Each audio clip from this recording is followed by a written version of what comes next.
आज इन बुद्धिजीवी के साथ मैं इस वक्त प्रयागराज में खड़े हूँ। भारत की राजनीति की इतिहास को पलट भी देता है और इस इतिहास को जानने के लिए मैं आज इन वकीलों के बीच खड़ा हूँ जो 2024 का चुनाव बिल्कुल करीब आ चुका है। जानना चाहते हैं कि सरकार किस तरह का सरकार चाहते हैं।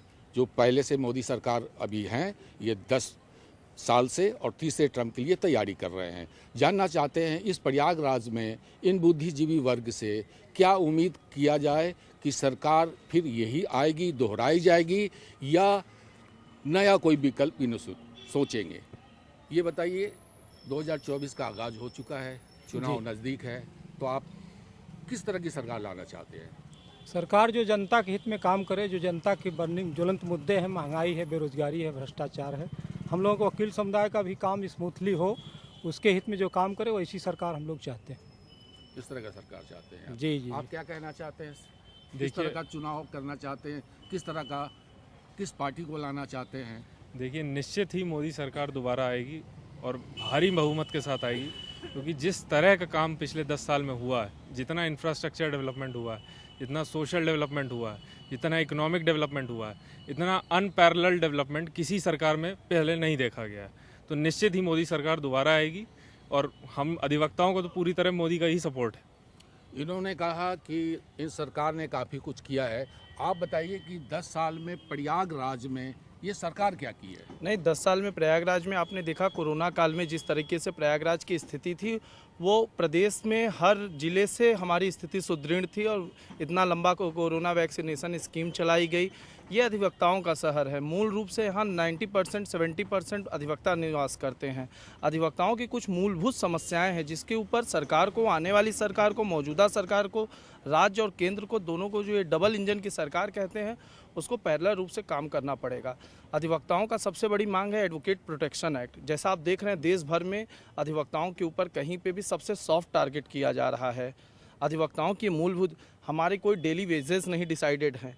अधिवक्ताओं के तमाम तरह के ये समस्याएं हैं जिसको सरकार को आकृष्ट कराना होगा, अपना विचार इस पे देना होगा। और इस मुद्दे को हम चाहते हैं कि प्रयागराज से एक ऐसा हमको उद्यमवान नेता मिले जो हमारे समाज का हो, हमारे बीच का हो और जो हमारी बात को मजबूती के साथ संसद में रखता होना चाहिए। इन्होंने अभी कहा किस तरह का नेता होना चाहिए, किस तरह का नेता होना चाहिए? जैसा कि भाई साहब बताना चाहता हूँ आपको, देश के यशस्वी प्रधानमंत्री नरेंद्र मोदी जी द्वारा जो है बीते कई वर्ष में जो काम असंभव थे वो काम संभव किया गया है। राम मंदिर असंभव था बनना, राम मंदिर बनाया गया है। हिंदू राष्ट्र की ओर हम लोग लगातार अग्रसर हैं और हम नेता ऐसा चुनेंगे, ज़मीनी नेता चुनेंगे। और जैसा कि ये प्रयागराज की धरती है और अधिवक्ताओं की धरती है, यहाँ एशिया का सबसे बड़ा हाई कोर्ट है, हम लोग हाई कोर्ट के अधिवक्ता हैं, तो एशिया के हाई कोर्ट है, अधिवक्ताओं की धरती है। यहाँ पे हम ऐसा ही नेता चुनेंगे जो ज़मीनी स्तर पर सब काम कर सके।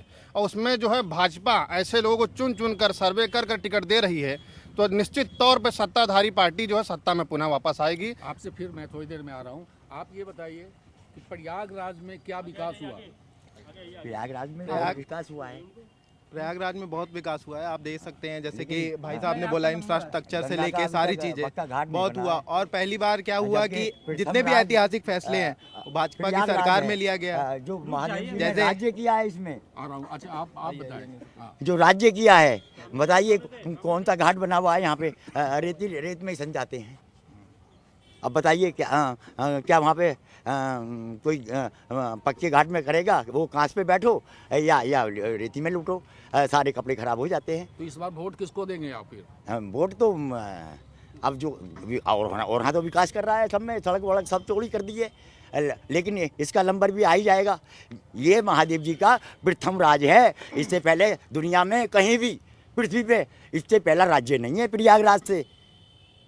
यहाँ शंकर ने ही राज किया है। भले से गोरा ने राज यहाँ नहीं किया हो या हिमाचल में किया हो, ये मैं नहीं कहता गोरा ने राज किया है यहाँ, लेकिन ये मैं जानता हूँ, मेरे बूढ़े ने बताया है कि प्रथम जो राज था महादेव जी का, वो शंकर जी का यहीं पे ही था प्रयागराज में, लेकिन घाट आज तक नहीं बना।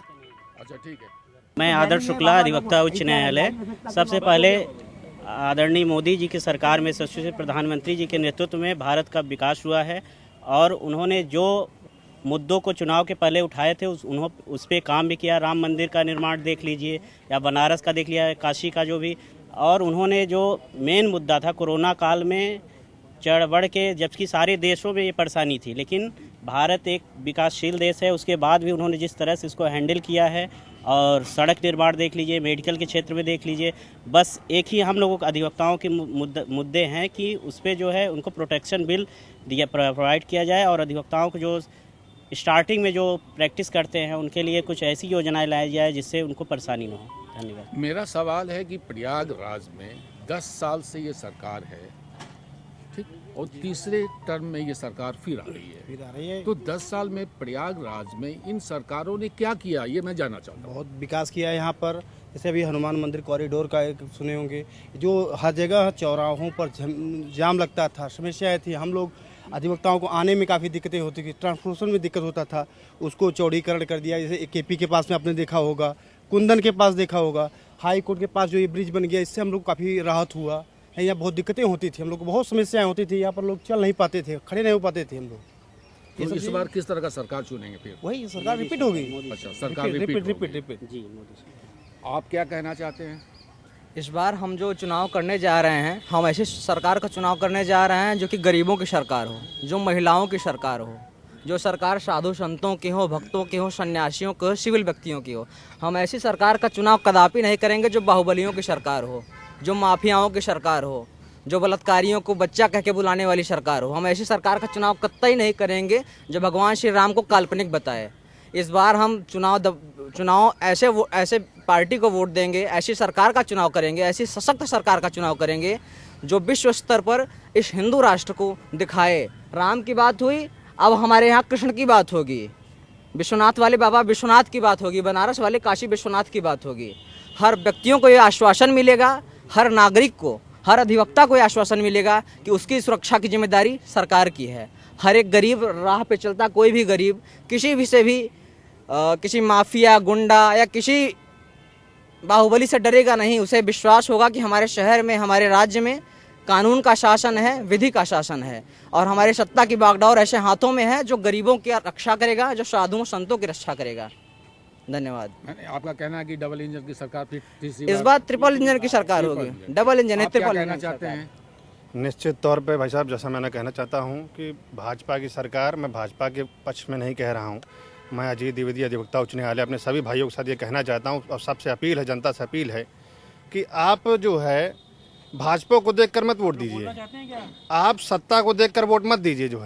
जो सरकार आपके लिए काम करती हो, जिसका काम आज तक आपको दिखा हो, जिसने गुंडागर्दी खत्म की हो, महंगाई कम की हो, उसको आप वोट दीजिए। मेरे यही अपील है युवाओं से, अपने साथियों से, महिलाओं से जो बहुत कम निकलते हैं घर से, तो उनसे मेरे यही विनम्र निवेदन है, विनम्र अपील है कि आप इस बार घर से निकलें, वोट दें, सत्ता के पक्ष में दें, विपक्ष में दें, ये आपका मुद्दा है, मगर ये है कि सरकार के पक्ष में, विपक्ष में जो आपको सही लगे वो अपना मतदान जरूर करें, मतदान अवश्य दें। आप क्या कहना चाहते हैं? देखिए, इस सरकार ने बहुत सारे काम किए हैं। आप देखिए, सड़क निर्माण हो, इंफ्रास्ट्रक्चर डेवलपमेंट हो, प्राइवेट सेक्टर को डेवलप करने के लिए जितना इस सरकार ने काम किया है, सरकारी नौकरी पे हम लगातार डिपेंड नहीं रह सकते हैं, बहुत ज़्यादा सरकारी नौकरियां नहीं हैं, तो प्राइवेट सेक्टर को डेवलप करके जिस तरह से रोजगार पे काम हुआ है। एक समस्या थोड़ी सी बेरोजगारी और ये पेपर लीक की समस्या है, इस समस्या पे अगर सरकार काम कर ले तो सरकार में कोई की अगर बात आप कर रहे हो जी, पेपर लीक की बात जी, वो तो अलग की बात है, ठीक है जी, लेकिन प्रयागराज में डेवलपमेंट कहाँ हुई? इंफ्रास्ट्रक्चर आप देखिए, सड़क निर्माण में, सड़क निर्माण हुई, बहुत काम हुए, ठीक है। इंडस्ट्री जो आ रही है, इंडस्ट्रीज थोड़ी सी जो नैनी में है, इंडस्ट्रीज बंद हो रही है। इस 10 साल में एक भी इंडस्ट्री नहीं खुली है। नए इंडस्ट्रियल कॉरिडोर जो नोएडा में जेवर एयरपोर्ट डेवलप हो रहा है, उस तरफ काम हो रहा है, लेकिन इलाहाबाद में इंडस्ट्रियल डेवलपमेंट में काम नहीं हो रहा है। यहाँ की जनता इस क्षेत्र में, यही मैं कह रहा हूँ, पुरानी सरकारें जो थी इतना माहौल गड़बड़ करके गई थी कि जो उद्योगपति थे पैसा लगाने से डरते थे। अभी डबल इंजन की सरकार आई है प्रदेश और जब तक कानून व्यवस्था स्थापित नहीं होगी तब तक कोई भी आदमी इन्वेस्ट करने से डरेगा। अभी तक जो इलाहाबाद का माहौल था, आपको पता है क्या स्थिति थी, कोई भी आदमी इन्वेस्ट करने आता था, गुंडा टैक्स और दुनिया भर का तामझाम देखना पड़ता था। अब की स्थिति में अब वो समस्याएं हल हुई हैं तो धीरे धीरे इंडस्ट्रियल डेवलपमेंट की दिशा में भी कदम आगे बढ़ेंगे। धीरे धीरे सुशासन की ओर सरकारें जा रही हैं और जिससे अब उद्योगपतियों को कोई भी परेशानी नहीं होगी। और इस बार अगर मोदी सरकार आएगी तो डबल इंजन की सरकार फिर मिल के इंफ्रास्ट्रक्चर पे काम करेगी। कि लोग अपराध करने से डर रहे हैं, अपराध करने से पहले 50 बार सोचते हैं। तो धीरे धीरे चीज़ें आगे बढ़ेंगी और इंडस्ट्रियल डेवलपमेंट भी पूरी उम्मीद है कि जिस तरह से और सारे इंफ्रास्ट्रक्चर डेवलपमेंट का काम हुआ है इसमें भी हमें पूरा विश्वास है कि ये सरकार आगे कदम बढ़ाएगी। और इस बार लोकसभा में कितनी सीटें की उम्मीदें हैं?